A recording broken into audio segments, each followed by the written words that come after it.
I hate Cruella.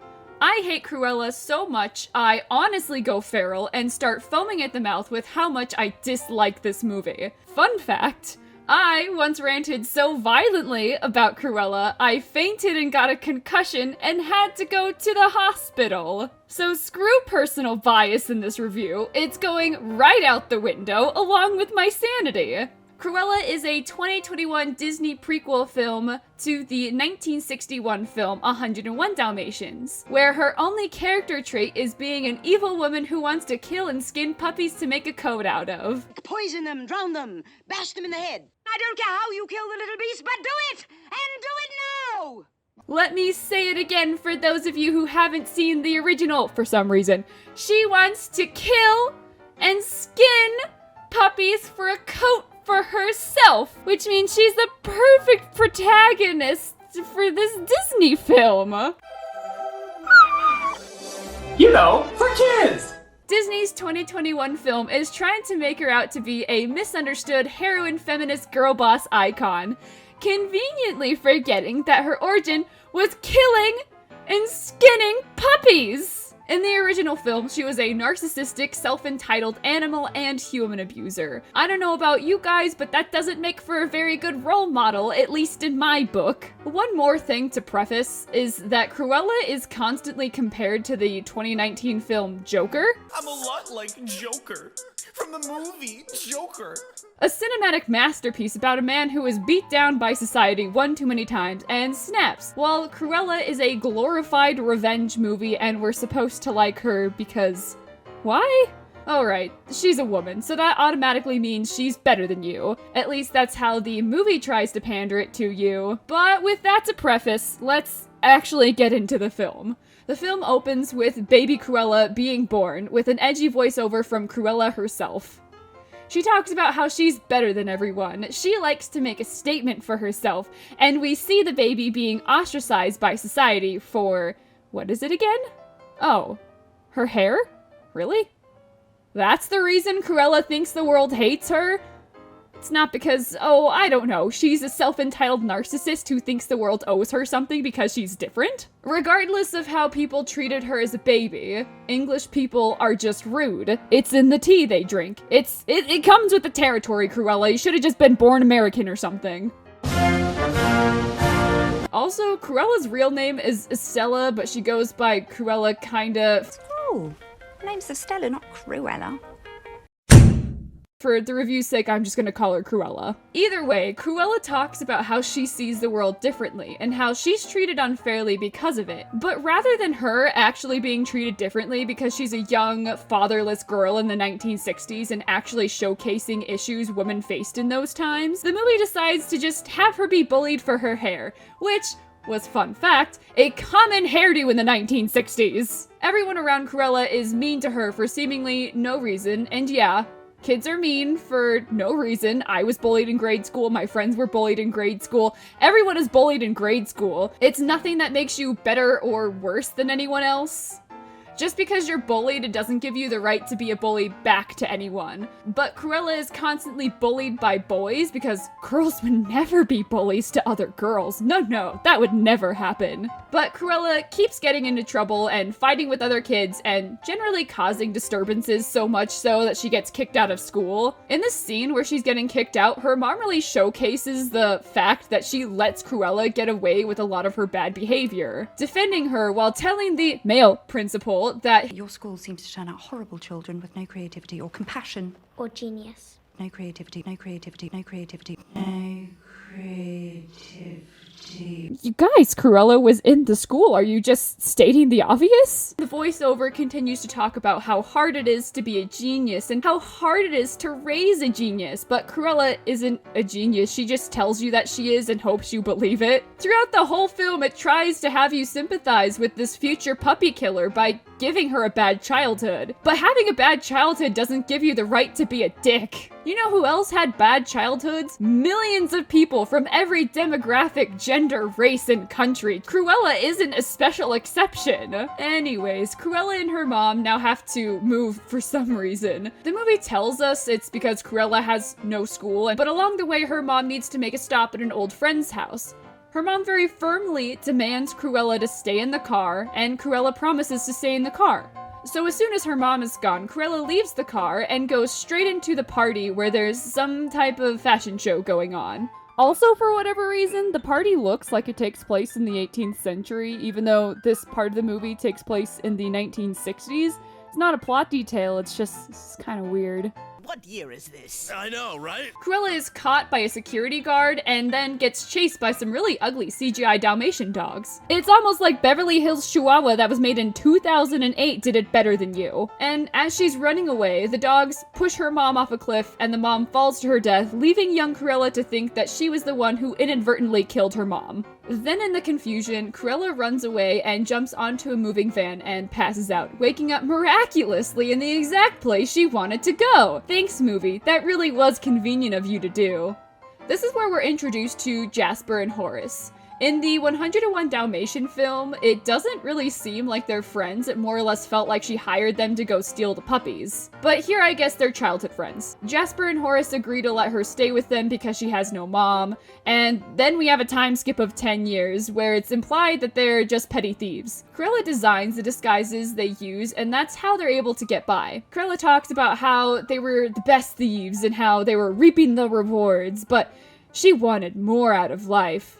You know who else thinks they deserve more from everyone around them? Narcissists! That being said, for her birthday, Jasper and Horace make it so that she gets a job at her favorite department store. Cruella is so excited, but come to find out, the big bad man gave her an entry-level position. No! Boo! But Cruella is so talented! She told me so! Listen, the movie plays this out to be a huge misogyny thing, but Cruella has never had a real job before, so it makes sense she would have been given a janitorial job first and then be able to work her way up. You know, like how a normal job is. And the entire time we see her trying to talk to the big bad mean man boss who ignores her ideas for the front window. This would have been the perfect time to show real problems in the workplace that woman had. Like, we could have watched Cruella get really good at her job and constantly see other new hires getting promoted before her. But no, because it's a man, we have to sympathize with her because he's ignoring her.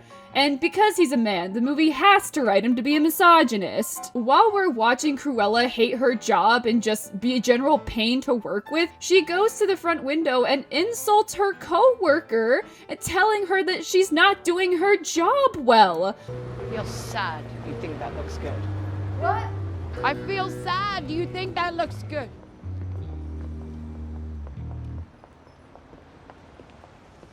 Understandably, her boss doesn't like that.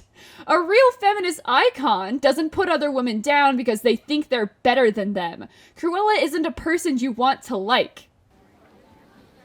You have a circular slice of banana on your cheek. Other side. While Cruella is left to clean, she gets drunk on the job and rearranges the front window of the department store. Now, while fashion is all subjective and beauty's in the eye of the beholder, this looks like garbage. It's literally made out of trash. She took a generic but nice window display and finger painted all over the walls like a toddler. This is the shit I made when I was 3. For all the talk about her being a genius fashion designer, this is what she has to show for it. As she's about to be reprimanded by her boss, the baroness, she doesn't have a name. I looked it up. She doesn't freaking have a name. So her name is just the baroness. The baroness comes in and disrupts the boss. I'm not sure if she owns the store or if she designs the clothes for the store, but she's important. And here the movie decides to make the male boss a bumbling, babbling fool who no longer is confident in the presence of the wonderful baroness because it's so funny that men are stupid and women are smart. I'm not convinced I know. You're sweating, and I can smell you. Brilliant, thank you. But the Baroness likes the window display and gives Cruella a job. Here we see that Cruella gets rewarded for her wrong actions. What lesson is this teaching the kids who watch this? Disrespect everyone around you and hopes you get what you want? On her first day, we see how the Baroness demands respect everywhere she goes and how Cruella absolutely adores the life her new boss lives. Cruella would do anything to please the Baroness. While she is bringing her lunch one day, we see her stumble into a meeting where the Baroness starts berating her male employees for their looks and mannerisms for literally no reason. The vile way this movie treats people is disgusting. Rather than berate these characters, we could have shown the actual issues in the now 70s that women, even powerful women, faced. But rather, the film decides to dumb down the issues and throw away real feminine problems for cheap shots at other characters and expects you to applaud. If this is the character Cruella looks up to, then it would make sense that she becomes a puppy killer. She's a puppy killer!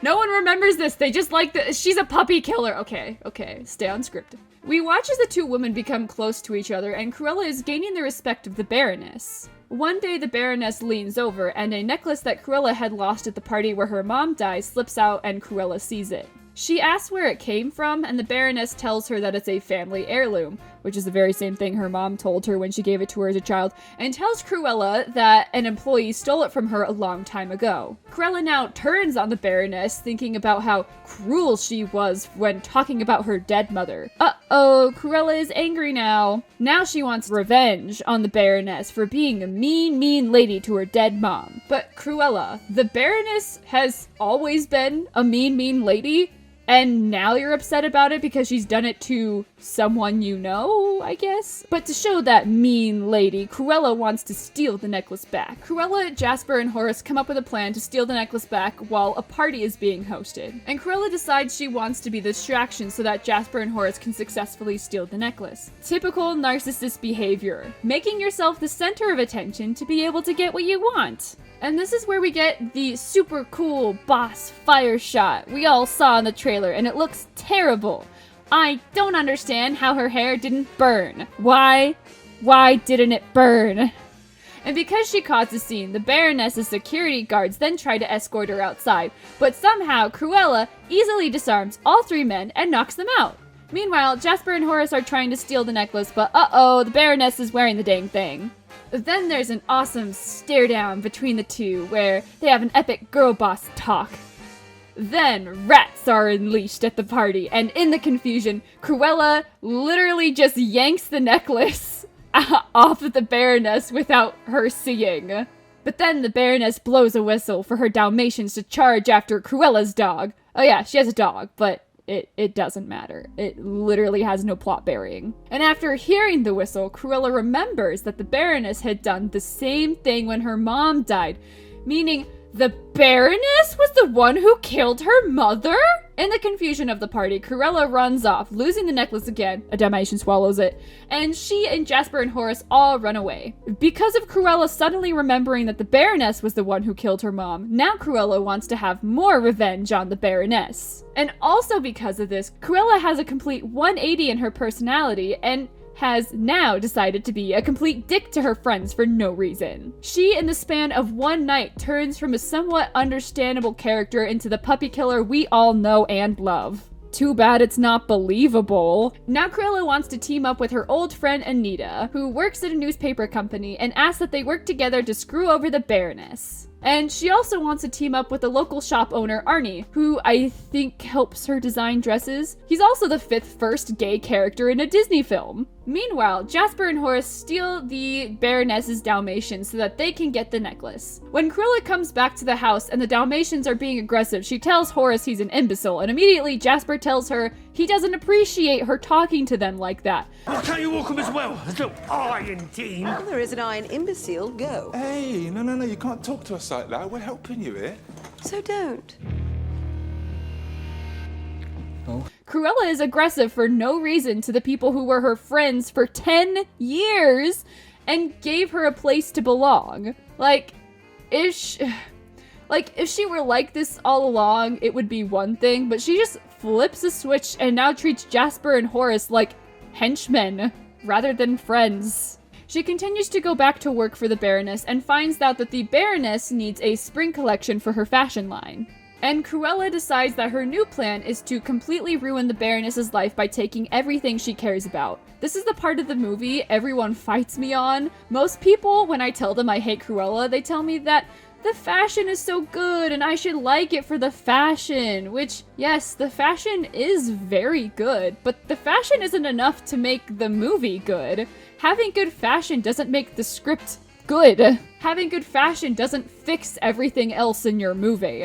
I'm going to go on a tangent for a second here about the fact that Disney as a company has basically stopped trying to make decent films since they know that Disney adults will throw money at them for anything and everything. Listen, I love Scooby-Doo. I have Scooby-Doo movies, clothes. I have an official Scooby-Doo, like, toy van. I've dressed up as Scooby-Doo. Hell, if there were a theme park for Scooby-Doo, you bet your ass I would go and visit. But that doesn't mean I blindly support whatever slop the studios try to throw at me. It's really sad, too, because these Disney adults don't really seem to care one way or another if what they're watching is good or not, just as long as it has that D stamped on the front.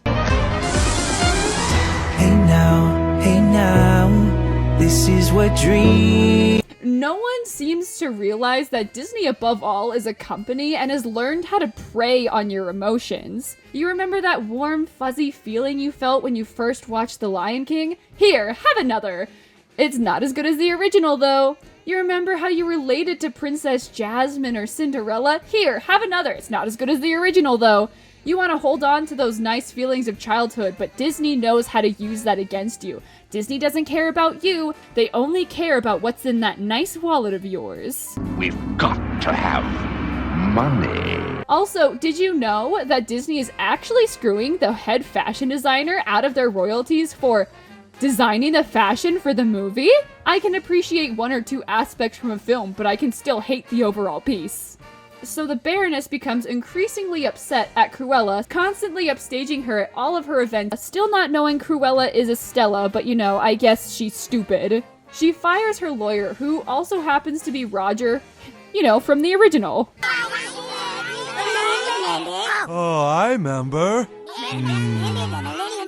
She steals a design for a dress that Cruella created on her lunch break. Meanwhile, Cruella is just trying to ruin the Baroness's life from the inside, still being in the Baroness's good graces. On the side, we start to hear Jasper talk about how Cruella is being more and more of a petty dick, forcing the pair to run around doing her dirty work for her. Of course, thank you for doing all my dirty work, guys. Hey, don't worry about it, we're a team. So Jasper tries to talk to Cruella, and she doesn't listen to him and instead makes a comment about how the Dalmatians she stole would make good coats. They really would make fabulous coats. The dogs?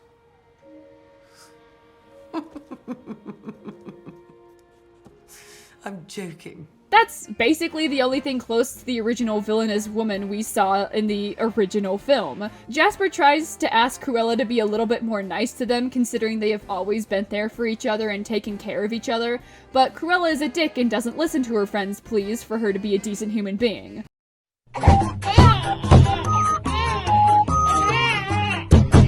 Does it feel like I've been talking forever? Yeah, me too, but there's still 50 minutes of this movie left. So Cruella manages to make a dress out of bugs or something, and it ruins the Baroness's fashion show. So everyone who ran away from her fashion show runs out to a different fashion show Cruella is having right outside. I say fashion show, but this movie plays it off as more of a rock show where Cruella is wearing a dress with spots, making the Baroness think that Cruella killed her dogs. While the fashion rock show is now being raided by the police, the Baroness sees Horace and puts two and two together, and is able to find out where she lives and tries killing Cruella in a sad attempt to make the Baroness the real villain of the story. This is where the Baroness says she's going to frame Jasper and Horace for the murder of Cruella.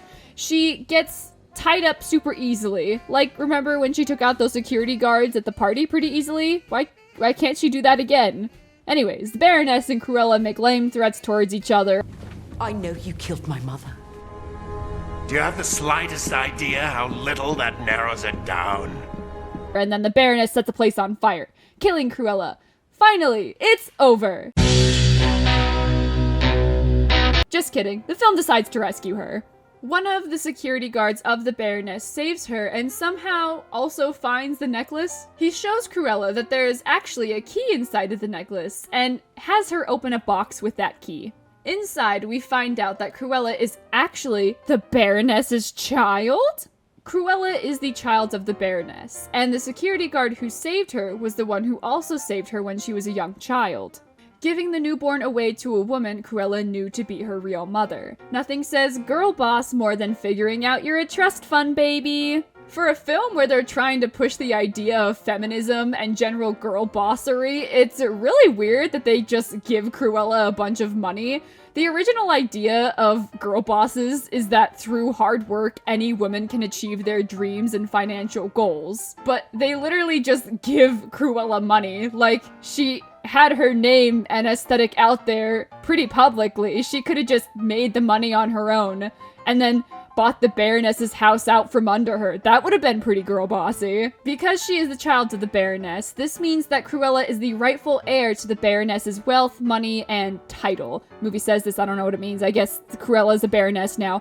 Finding out this information, Cruella goes to the fountain to talk to her dead mom. At the fountain, she wanted to visit with her when she was a child, proclaiming now that she understood why her mom was always seemingly afraid for her growing up. Thinking that her mom was worried that she would grow up to be like her birth mom. No, Cruella, you were an awful child. Your mom was trying to raise you to be a decent human being. That's what parents do. They tell you how to act so you can be respectful to the people around you. But Cruella doesn't care because she's, ding ding ding, a narcissist.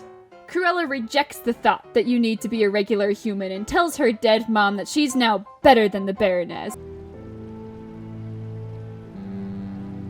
I'm Cruella. Born brilliant. Born bad. And a little bit mad.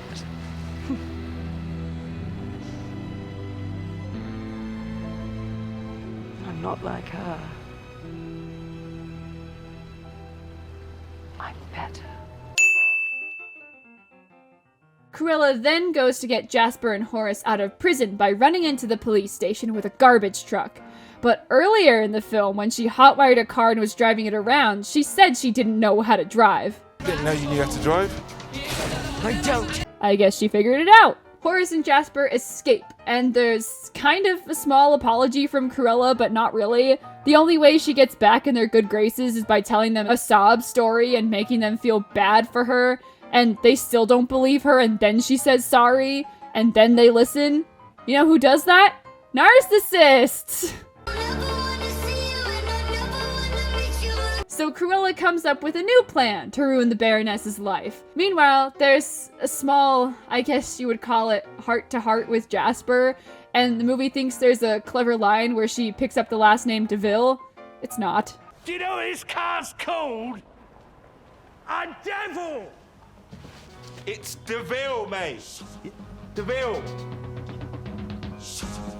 I like that.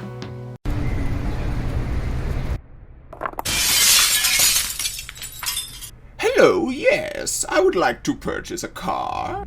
Of course. We have a wide variety of cars. Some Fords, Chevys, a couple of Ferraris. Ferrari. I like that. And that's how I became Guy Fieri. Throughout the movie, the Baroness tries weird little intimidation tactics, but plays it out really weird. Like, she randomly sprays perfume in someone's face, and we as an audience are expected to think she's scary. That's marvelous. Oh, I could do that all day. Just find her, you idiots. So tensions are rising as the party is about to begin, and it turns out that the big plan is to send out costumes that look like what Cruella looks like. That way, no one can tell who the real Cruella is, and the Baroness sticks out like a sore thumb at her own party. Girl boss. Horace and Jasper manage to lock the security guards away in a room, so Cruella is free to do her bidding without interruption. When the Baroness sees the chicanery, she is not very happy about it. Cruella then appears to the Baroness as her alter ego, Estella, which makes her entire plan of having everyone dress up as Cruella irrelevant because she was just gonna dress up as Estella. So Cruella appears and calls for the Baroness's dogs with the same whistle the Baroness had used to kill her mother. There's an epic girl boss moment where Cruella knows how to control the vicious Dalmatians by just saying, sit. Cruella tells the Baroness that she knows she is her daughter, and that she is going to kick her out of her own house. The Baroness asks to hug Cruella, and while a crowd is being drawn outside to the pair, the Baroness pushes Cruella off a cliff in front of everyone. And the movie has a happy ending! Huzzah!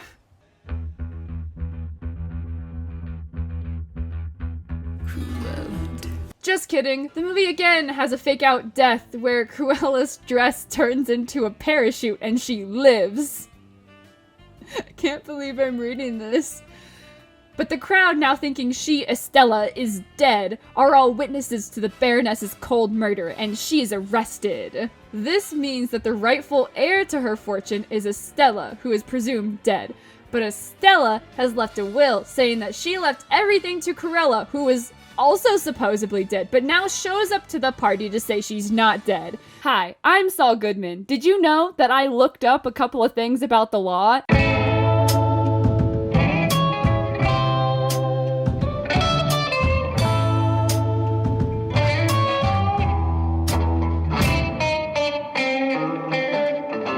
Now, I'm no expert in British will law, but wouldn't Cruella not get the money until the Baroness died? Like, just because she's in prison doesn't mean that the money is no longer hers. Technically, I looked this up, technically the money would either be, like, frozen in your bank account or the government would seize it. Forgetting that though, Estella can't also leave Cruella money in her will because Cruella de Vil isn't a real human being. In the eyes of the law, Cruella de Vil and Estella are the same person, even if she legally changed her name, so like, how does that even work? Are they saying she just left the money to herself? It's really confusing. That being said, if the Baroness did die, then the money would be left to the next of kin, and the next of kin is technically Cruella. But I guess the movie wanted some dumb girl boss big reveal moment, but it's literally just the stupidest thing that anyone could come up with. We, the audience, are supposed to applaud this like it's the smartest thing we've ever seen, but it's just not. A good twist in a film usually has a certain level of build-up, but her little parachute dress has no foreshadowing, and we only find out she changed her will after we see her fall. There's a montage of everyone making the imitation Cruella dresses that ended up being completely pointless, and if the film had shown her going to a lawyer to change her will during the montage before we knew what her plan was, we could have started guessing about what her future plans were. And one of my favorite franchises, Scooby-Doo, does this perfectly. Each episode or movie starts with the gang meeting a number of slightly suspicious people who may be dressing up as a ghost or monster to scare the townsfolk. Then as the plot goes on, we see little hints and clues and we get motives of the villains, and then the reveal happens and all the little things we knew have all come together and it feels like a logical conclusion to the story.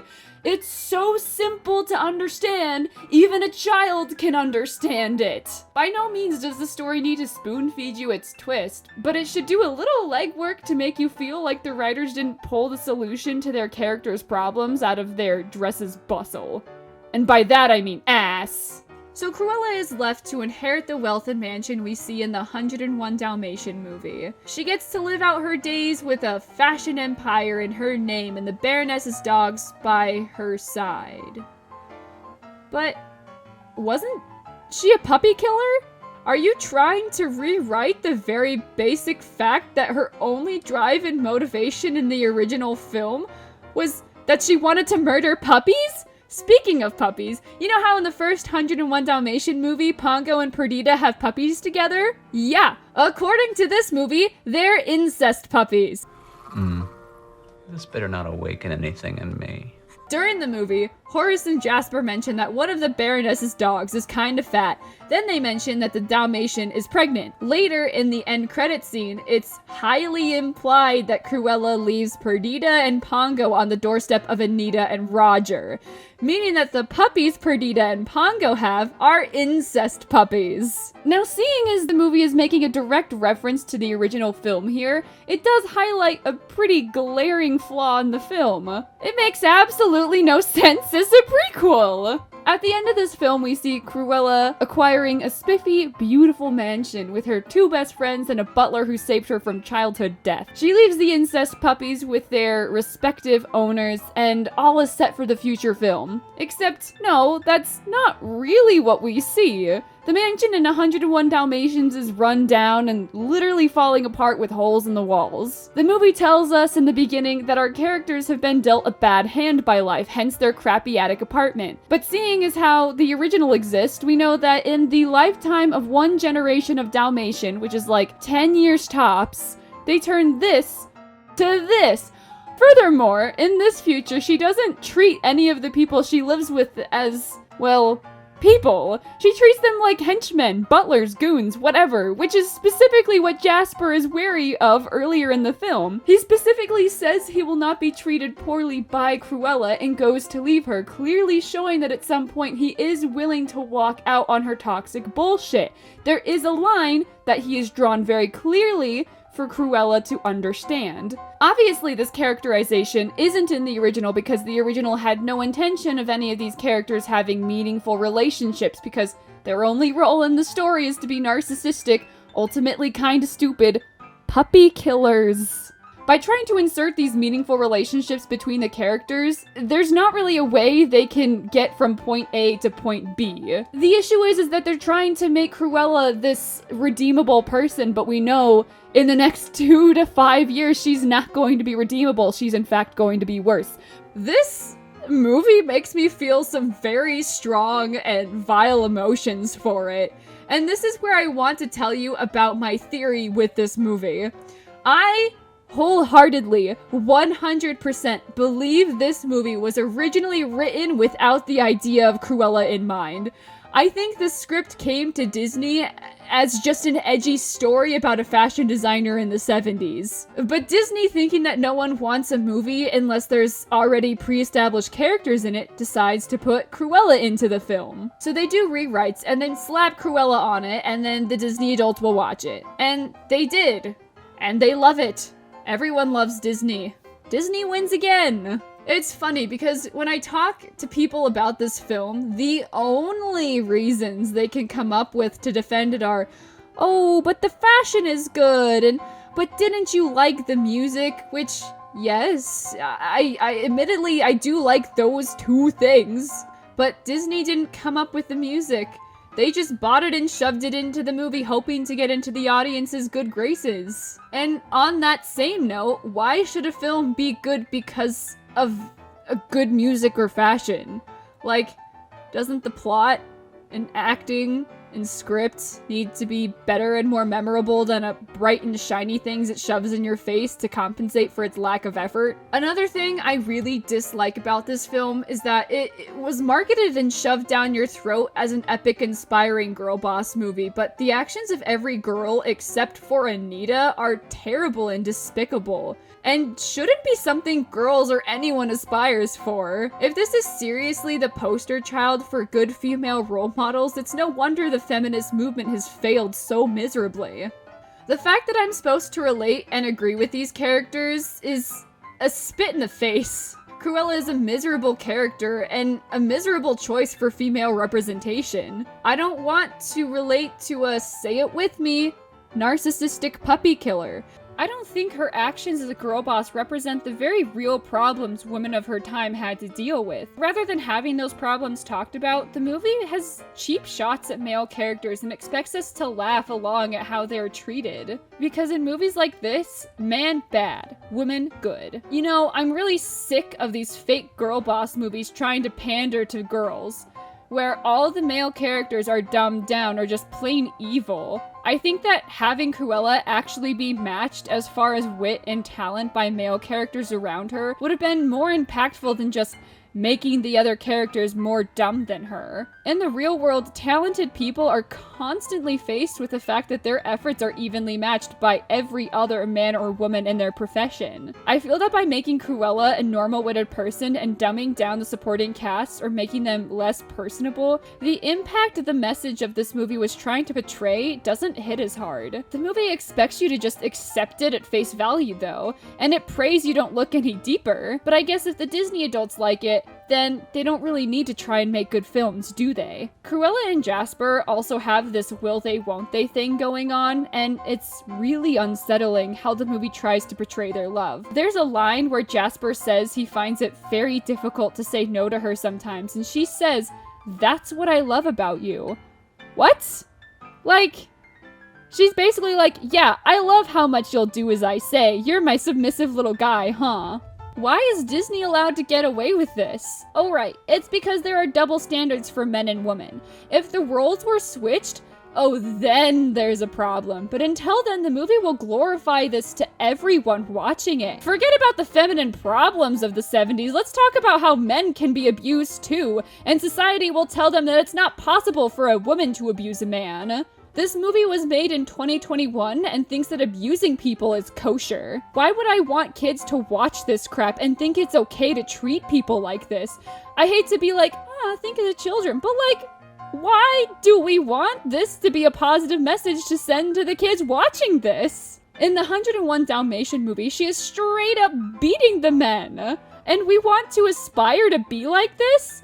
I don't care if you haven't seen the original, it's foolish to disregard it in the context of the prequel, Cruella. I think that the nature of this film could have been genuinely very good. There are a lot of moments where the film clearly knew what it was doing and tried to present itself as such, but the mean-spirited nature of each and every character, yeah, even the puppy killer, clouded the message it was trying to send. Disney is so torn between making Cruella good or bad, they just made her morally ambiguous. Like, she's a good person, but people make her do bad things. Yeah, okay, it's not like you have the freedom to choose for yourself or anything like that. And even though this movie was 2 hours long, I don't understand how Cruella got to the point where she wants to murder puppies and abuse Jasper and Horace in the 101 Dalmatian movie. Apparently Disney didn't either, because Cruella 2 has been announced. And with this very abrupt start to March movie madness, I would like to announce tomorrow's movie might be better. Or just more crack-fueled. On a distant planet, a great kingdom was ravaged by beings who came from the future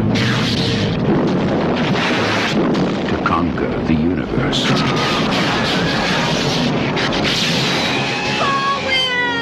Thanks for sticking around. Leave a comment and something else down at the bottom. I don't care what it is. You can leave a dislike. Be a pal. And I will see you tomorrow.